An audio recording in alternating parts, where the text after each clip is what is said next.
Hi, I'm Sophie from oneHR, and on this video I'm going to go over the access levels within oneHR and how to move people around to different departments and how to monitor who they manage.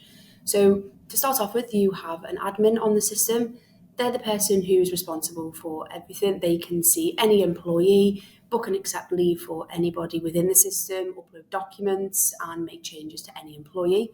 You have a manager who can only see people within their department and make changes to people within that department and also book their leave.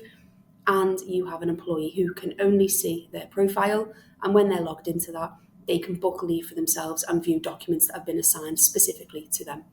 So to start with, if you click on the employee section, click on an employee, you will see the edit user button. When you press this, you've got a role section. This has a drop down for admin, manager and employee. So you can select that there and press update to change that. If you click on information against someone's profile and scroll down, you'll see you've got a button here that says departments. And this is how you move people within different departments. And if they're a manager or an admin, you can see the manage section here.